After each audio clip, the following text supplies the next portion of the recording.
Graça e paz da série Teologia do meu quarto, só porque agora estamos na sala porque está um calor insuportável. E hoje vamos falar um pouco sobre Apocalipse, a primeira parte de Apocalipse 4, porque tem muita coisa em Apocalipse 4. Apocalipse 4 digamos, onde até o capítulo 5 é onde começa a desenrolar as revelações ou as visões de João. E as próximas visões depois desses capítulos são praticamente só o desenrolar dessas primeiras visões que ele vai ter aqui. Na verdade, praticamente ele começa com o fim. A gente vai falar um pouco sobre isso e eu vou até, eu acho que o verso 6. E aí depois eu faria um outro vídeo falando um pouco mais do resto. Como eu tento ficar no máximo 10, 15 minutos, é difícil, mas vamos lá. Então a gente começa já no capítulo 4, vou ler aqui o que está escrito. Que ele fala: depois dessas coisas, olhei não somente uma porta aberta no céu, como também uma primeira voz que eu vi, como de trombeta, falar comigo, dizendo: só para aqui, e te mostrarei o que deve acontecer depois dessas coisas. Então, Apocalipse 4, no verso 1, já começa, então, com João se identificando com os profetas. Ele já começa a falar da mesma estrutura de Daniel 7, a gente vai ver isso, é bem claro no texto. A estrutura do texto é uma réplica praticamente de Daniel 7. E por que isso? Primeiro porque a visão de trono a gente tem bastante em Ezequiel e em Daniel. E ele começa aqui com alguns trastes já no começo, nos primeiros versos, mas principalmente porque João via que o seu tempo estava já desenrolando o fim dos tempos. Ele via que o seu Apocalipse era um relato já das profecias sendo cumpridas de Daniel. Então Daniel, há séculos atrás, teve a visão e João está então se inserindo no tempo e começando a já falar aquilo que está acontecendo no tempo, o desenrolar da história, a inauguração do reinado do Messias. Então a gente precisa entender isso aqui.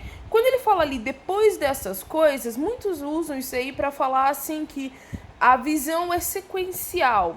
A visão pode até ser sequencial, mas isso é em relação à visão que ele está recebendo. Em outras palavras, não quer dizer que só porque ele está recebendo essas visões, essa é a ordem que elas vão acontecer. Então, algumas pessoas erroneamente pegam o texto de Apocalipse, elas olham e falam assim: tá, isso aqui vai acontecer primeiro, a marca da besta. Depois vai vir isso aqui. Não é uma sequência de acontecimentos, é uma sequência da visão. Ele recebe as visões, mas não necessariamente elas estão estruturadas da forma que vão acontecer na história. Até porque a gente vê que algumas coisas se cumpriram já no tempo de João, outras não, e outras são cíclicas, elas vão repetindo. E a gente já falou bastante isso sobre os antigos capítulos, onde as coisas que ele fala às igrejas, elas se repetem. As igrejas continuam pecando da mesma forma. Mas vamos lá. A visão de Daniel, de João é parecida com com Ezequiel 1. Se você abrir na sua Bíblia, eu estou só com a Bíblia aqui no computador, porque ele fala sobre as criaturas, o mar de cristal e alguns aspectos. Alguns vão ter esse, então ele está reproduzindo o que está em Ezequiel. Não, de novo, é em Daniel.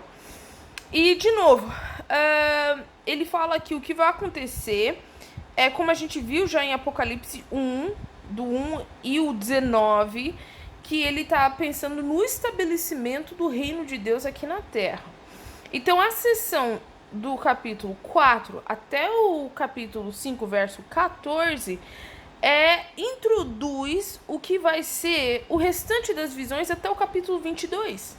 Então é muito importante, por isso que eu dividi aqui, para a gente começar a entender o que está acontecendo. A primeira coisa que está acontecendo é que João, assim como Ezequiel, assim como Daniel e outros, está diante do trono. Ele entra e ele começa a ter aquela visão. E aquela visão que ele começa a ter é para mostrar para as igrejas que estão lendo essa carta da realidade espiritual por trás do sofrimento, por trás daquilo que está acontecendo no tempo deles. Então a gente precisa entender um pouco disso. A gente precisa entender que muitas das visões possuem elementos que são misturados do passado, presente e futuro, o que torna-se um pouco difícil a interpretação. É um gênero apocalíptico, é uma coisa assim que nem hoje eu falei, é parábola estourada ao máximo, é profecia estourada ao máximo, justamente para fazer esse contraste e chamar atenção. Ele começa a falar dessas visões do passado, presente e futuro, justamente porque a visão dele deriva-se praticamente do capítulo 5.1 e diante, o capítulo 5 em si, né?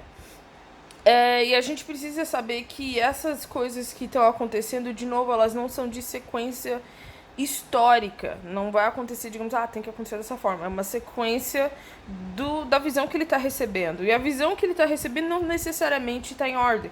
A gente precisa lembrar de Daniel que ele ficou confuso e perturbado com o que viu. João não deve ter sido tão diferente assim, não. Note que também, de novo, ele está na presença do divino, ele está se identificando no mesmo nível dos profetas, e a gente já falou isso. Aí a visão do trono, no verso 2, que a gente já tem aqui, que ele fala: imediatamente me achei em espírito, e eis armado no céu um trono, e tinha alguém sentado.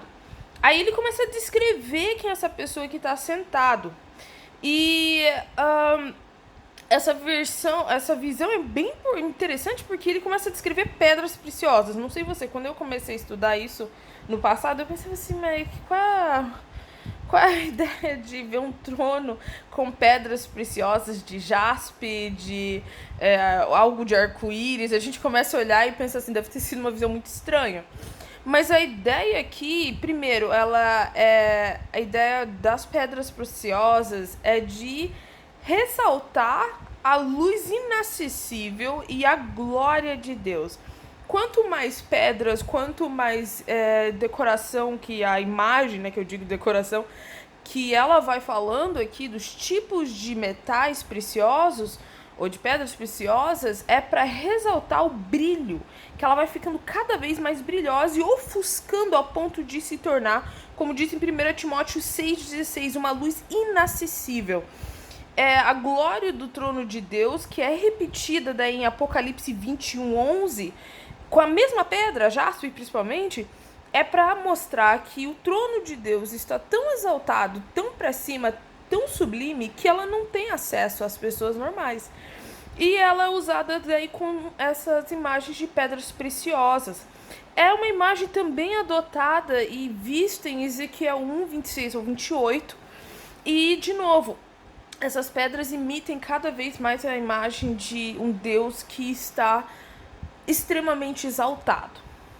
E depois ele fala do arco-íris. Eu acho muito interessante quando ele fala do arco-íris, porque a gente começa a pensar assim, o que arco-íris tem a ver daí? É pra deixar mais bonitinho? Não. O arco-íris vai dar uma ideia de novo para esse povo. Pensa que o fundo, nós temos igrejas em sofrimento, igrejas se corrompendo com a cultura pagã. O que João começa a fazer? Ele começa a introduzir o reino. O trono. O trono é uma luz inacessível. O trono é algo sublime. Ele está situando a igreja onde ela tem que estar. A gente vai ver isso daqui a pouco. A igreja, ela não está aqui no terreno normal aqui. Nós estamos aqui vivendo essa vida com os pagãos, no sofrimento, mas a nossa realidade é espiritual. A nossa realidade, a igreja, é sublime. Então, João começa a falar assim, gente, eu fui lá pro céu. Esse sofrimento aqui é algo temporário. Eu estou vendo o trono de Deus. Eu estou vendo a glória inacessível. E aí ele começa a falar do arco-íris. E, obviamente, o arco-íris na Bíblia é mencionado com dois propósitos, julgamento e redenção. E ao mesmo tempo que o julgamento está acontecendo, e a gente vai ver nos versos próximos com a ideia de trovão, etc., e o mar, aqui ele está representando também a esperança. A esperança que o povo de Deus vai ser redimido e o povo de Deus vai ser resgatado. E é interessante porque nos próximos versos, no 6, em que ele fala do mar e da origem do mal, em que a besta emerge, o povo está protegido. O povo está protegido assim como Noé estava na arca, né?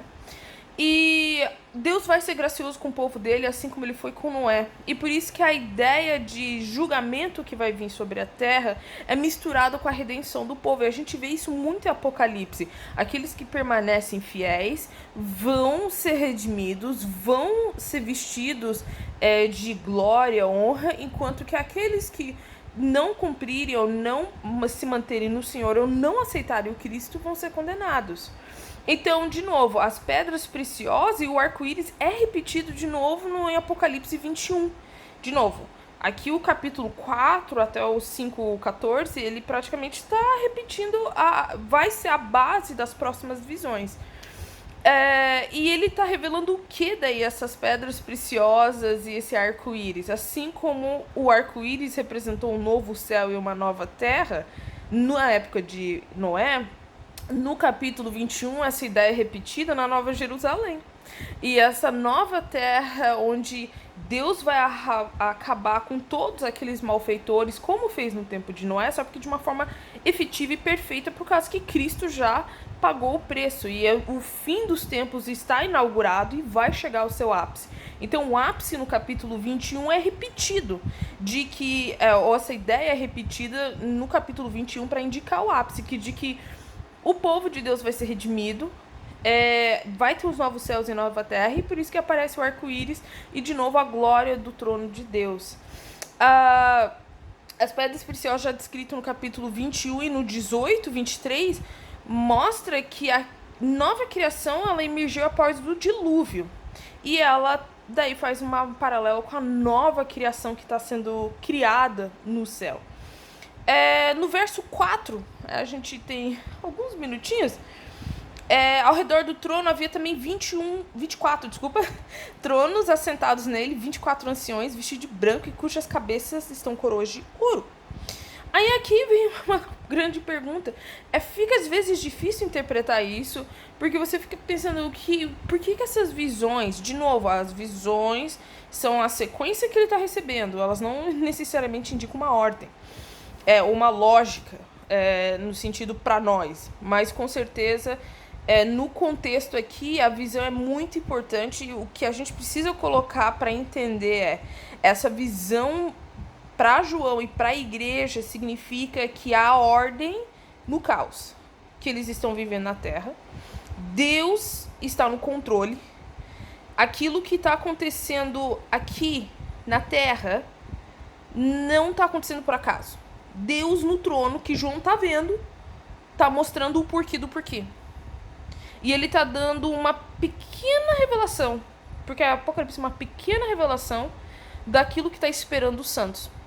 Então é muito importante a gente entender isso, porque quando a gente começa a entender isso, faz sentido essas visões. Faz sentido ele falar dos anciões, do arco-íris, das pedras, porque ele está tentando mostrar para o povo que a realidade deles aqui, na verdade, não é a verdadeira realidade que está acontecendo no céu. Deus está por trás de tudo. Deus está organizando tudo. Deus está fazendo tudo acontecer certo. Eu vou fazer um segundo vídeo. Era para fazer até o verso 5 e 6, mas é difícil, gente. Tem muito assunto. Aí, o segundo vídeo eu faço um upload aí pra vocês, pra falar sobre os 24 anciões e o mar.